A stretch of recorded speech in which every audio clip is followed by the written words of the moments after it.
Bonsoir à tous et bienvenue sur votre tranche d'information de ce lundi 10 mai 2021.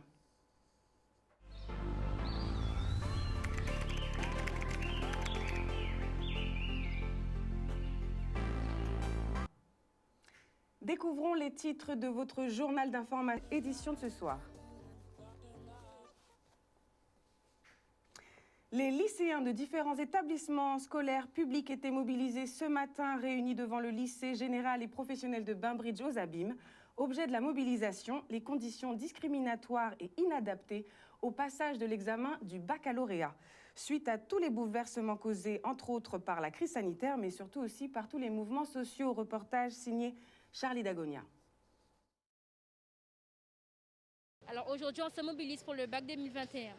Donc, c'est-à-dire, nous, ce qu'on veut, c'est l'annulation du grand oral ou bien retenir une seule question parmi nos deux spécialités. C'est que Jean-Michel Blanquer a refusé de discuter depuis le mois de janvier avec les organisations syndicales. Il a refusé toute forme d'anticipation.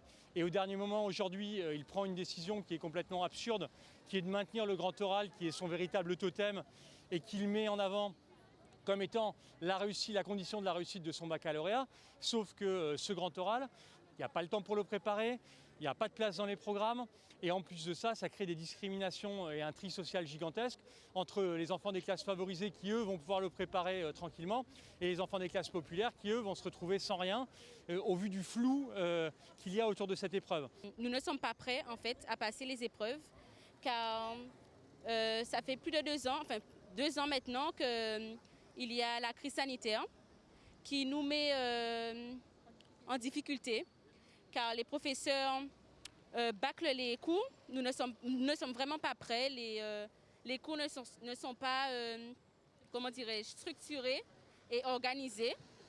Et nous sommes vraiment stressés. Donc c'est pour cela que aussi nous nous mobilisons afin d'en parler et d'en faire part. Donc nous, ce qu'on demandait à la FSU depuis le début, c'était l'annulation de ce grand oral qui est un véritable scandale. Et puis ensuite, par rapport à l'épreuve de philosophie qui est maintenue, mais où on va choisir entre l'épreuve écrite et le contrôle continu, en fait, c'est une manière de ne pas choisir pour Jean-Michel Blanquer, pour le ministre, et ça, c'est absolument insupportable. Parce que c'est un véritable mépris pour les correcteurs et pour les élèves, parce qu'en fait on va arriver à des stratégies où les élèves vont réfléchir si oui ou non ils gardent l'épreuve de contrôle continu ou l'examen final. C'est tout simplement ridicule. Jean-Michel Blanquer ne veut pas choisir, n'a rien anticipé, et aujourd'hui il met en difficulté tout le monde, les enseignants et les élèves, et pour nous c'est tout simplement inacceptable. Donc on est ravis que les élèves se mobilisent, qu'ils prennent leur destin en main.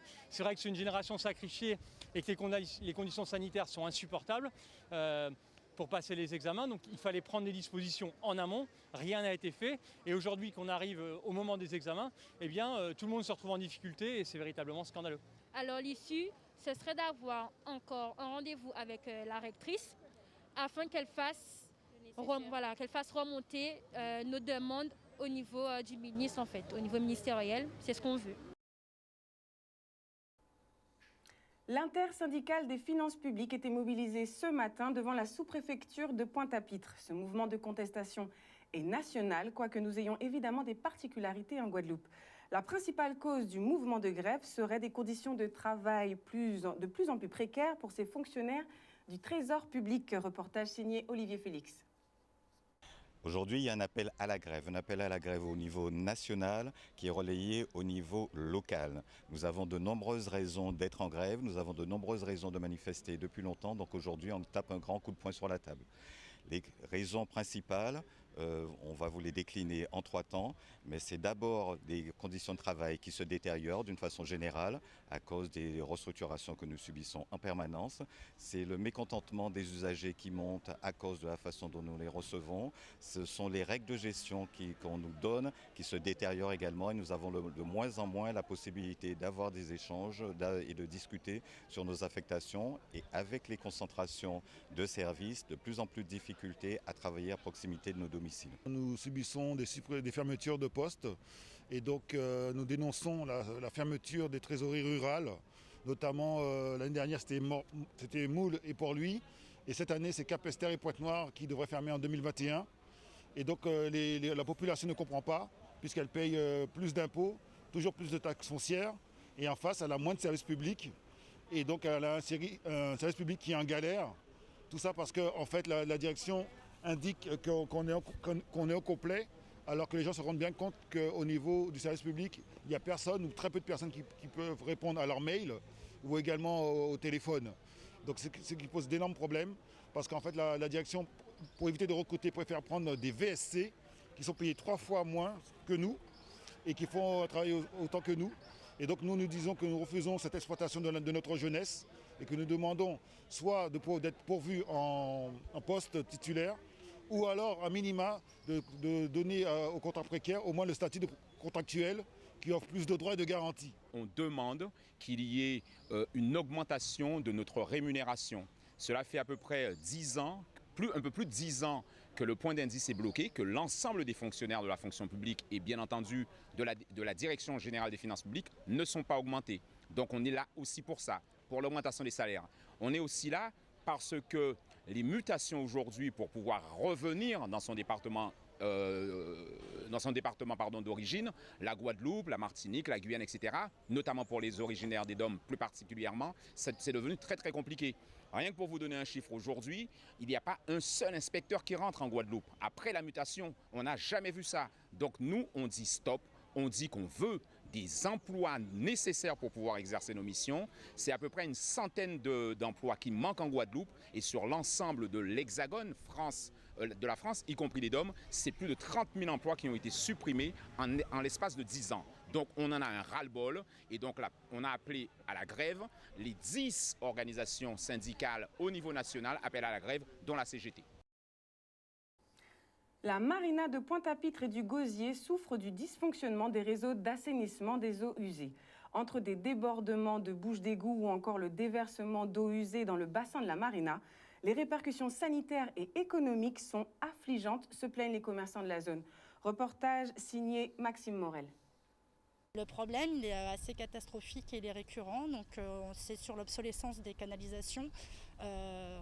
Nous savons que ces canalisations étaient construites en 1970. L'évolution de la zone a été telle que pour aujourd'hui, les canalisations ne sont plus neuves malheureusement et qu'aujourd'hui, on est face à des problèmes d'ordre public sur des remontées d'égouts, sur des odeurs nauséabondes sur la marina, ce qui nous empêche aujourd'hui, nous, de travailler et les habitants de la marina de respirer. Quand vous avez un débordement d'eau pluviale qui est encombré et qui ne peut pas s'évacuer et qui remonte à travers quelques bouches d'égouts qui sont d'eau usée, effectivement, les clients ne sont pas attirés vers ça. On est dans une zone économique, pour le coup, effectivement, que ce soit commerçants, restaurateurs, tout ce qui est le monde de la santé ici, tout ce qui est habitants, il y a aussi beaucoup d'habitants sur la marina. Effectivement, on est quand même dans un endroit qui n'est pas sain, clairement. On a déjà eu des réunions avec les autorités. Aujourd'hui, le sujet est lancé. Malheureusement, nous, en tant que commerçants, nous n'avons pas accès ou nous n'avons pas, en tout cas malheureusement, d'informations sur le suivi des actions à venir. Et c'est pour ça qu'on est très inquiets sur ça. On souhaiterait avoir un travail intelligent de concertation, que ce soit avec Cap Excellence, que ce soit avec tous les acteurs économiques qui nous touchent. Et aujourd'hui, effectivement, notre collectif de la Marina veut soulever le véritable problème et que l'on arrive à gérer ça en profondeur avec beaucoup d'intelligence parce que nous sommes déjà touchés sur le plan économique avec ce Covid qui nous touche de plein fouet à tous.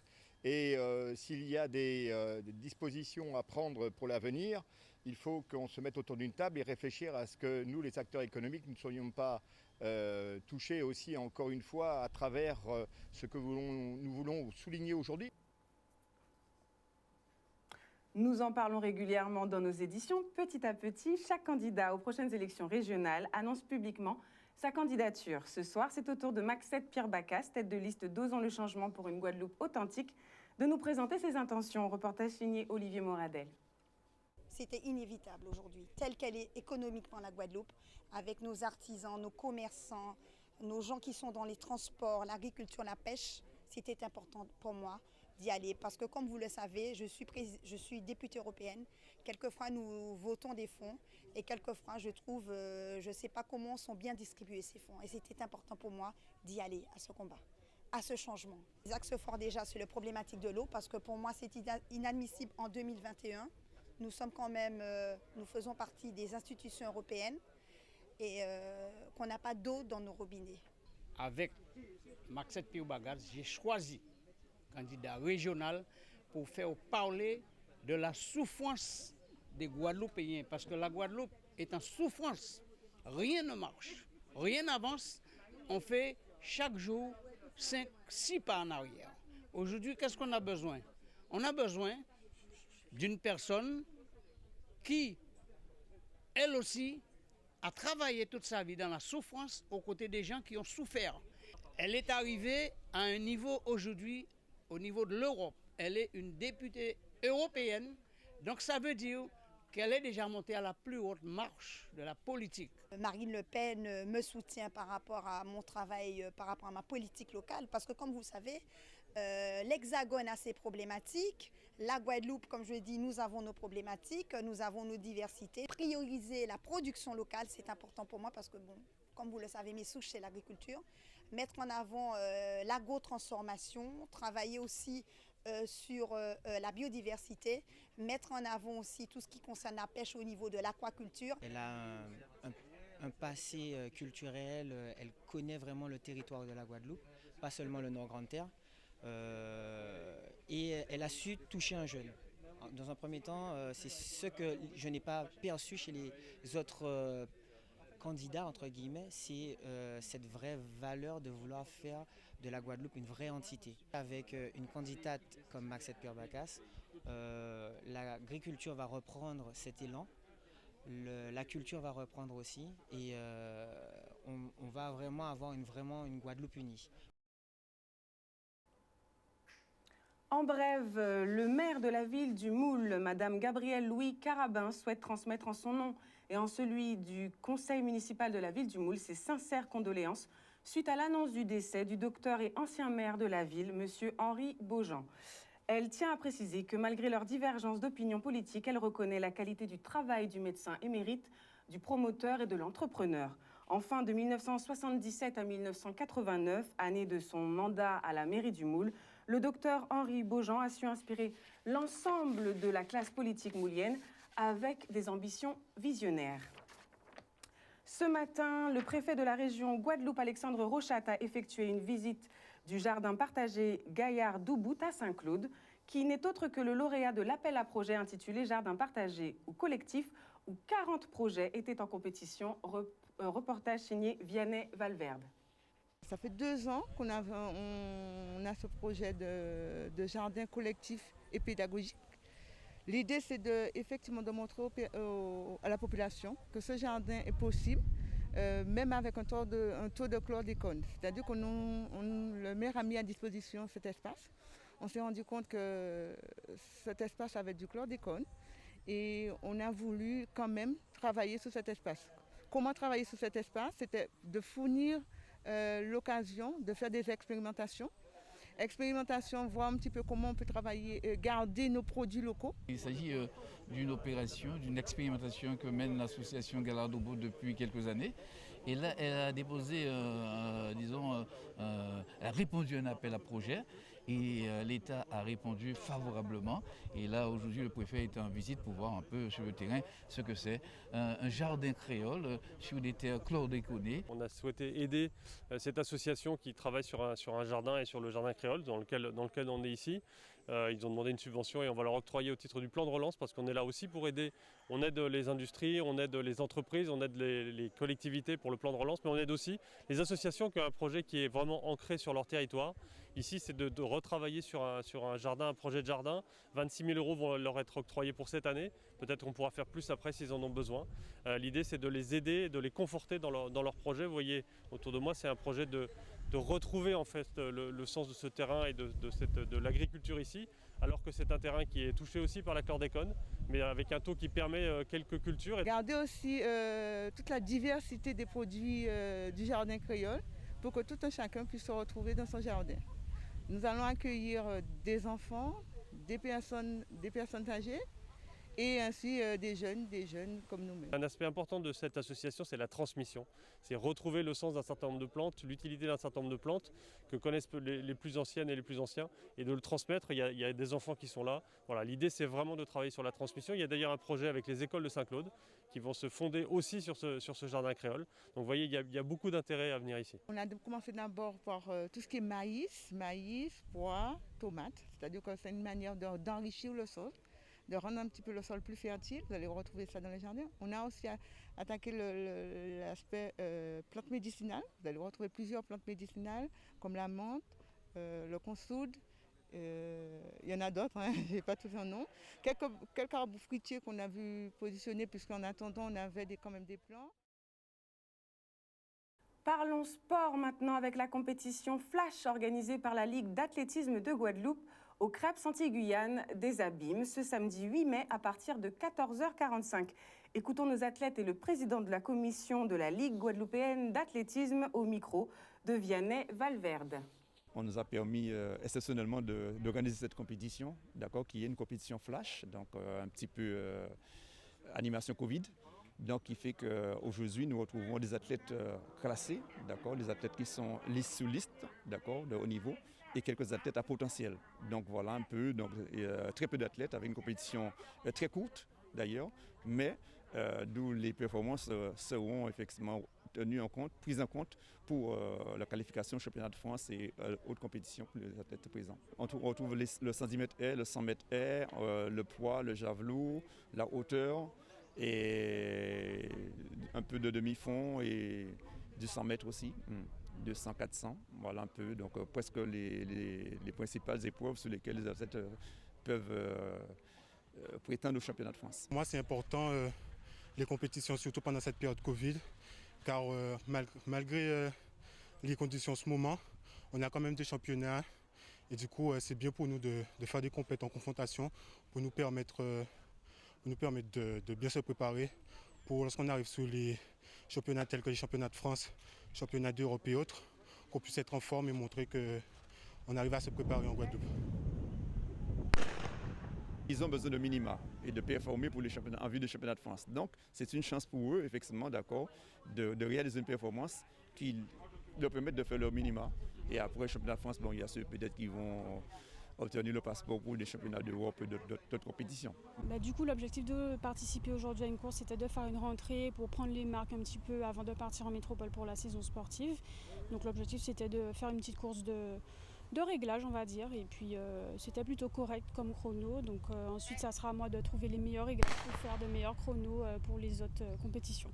Une perf moyenne quand même, mais c'était juste une course pour se jauger, pour savoir dans quel milieu de course nous devons travailler avec mon coach. Assez confiant parce que j'avais un gros problème sur mon départ en début d'année. Donc là, il reste à travailler la mi-course et la fin de course. Changement de programme pour le Tour cycliste de Guadeloupe. Habituellement organisé durant le mois d'août cette année, le Tour cycliste de Guadeloupe se déroulera du 22 au 31 octobre 2021. Plus de détails avec l'interview de Frédéric Théobald au micro de Maxime Morel. La crise sanitaire est encore présente, mais c'est surtout les communes qui sont censées accueillir les villes départ et arrivées sont en grève. La communication est difficile. Et de plus, le caractère international du Tour, avec un calendrier inscrit au niveau de l'UCI, fait que les équipes étrangères, on les a déjà arrêtées, mais pour leur venue, on n'a pas toute la visibilité, rappelant que nos coureurs à ce jour sont à l'arrêt et ils ne peuvent pas courir. Donc on ne peut pas faire un tour non plus pour que nos propres coureurs ne puissent pas être acteurs vraiment. Donc c'est très difficile. Donc nous avons acté avec le bureau exécutif du comité pour un report et le comité directeur a validé aussi pour du 22 au 31 octobre, juste en amont des vacances de Toussaint pour permettre à une fluidité déjà au niveau de la voie publique, hein, parce que vous savez, quand il y a les vacances, c'est jouable, il y a moins de voitures.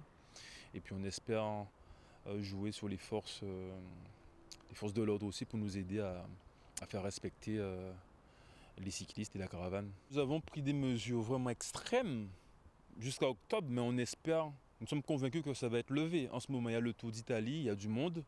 Donc nous sommes allés à l'extrême, ça veut dire que nous pouvons même envisager des arrivées à huis clos. Ça veut dire que sans public, quasiment, hormis les personnes habilitées, accréditées. Et comme nous prévoyons aussi avec du public, si les choses se calment. Concernant les équipes invitées en termes d'hébergement, donc là aussi il y a un protocole strict, un nombre de coureurs par chambre. Il y a et ça c'est les hôtels qui vont nous aider à faire respecter les gestes barrières, les tables de 6. Donc ça c'est plus les hôtels.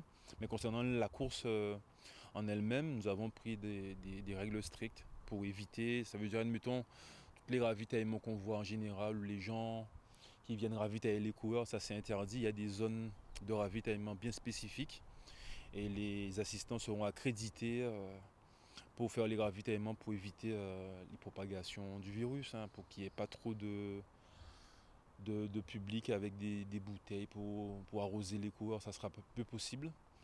Donc il y a pas mal de choses qui vont évoluer pour permettre aux cyclistes d'évoluer, mais tout en respectant les gestes barrières. Voilà tout pour votre tranche d'information de ce lundi 10 mai 2021. Je vous remercie pour votre fidélité. Je tiens à vous informer quand même, au cas où vous ne le sauriez pas, que vous pouvez retrouver l'intégralité de toutes vos émissions sur Facebook ou sur YouTube. Aussi, rendez-vous demain, même heure, pour votre prochaine édition. Et excellente soirée à tous.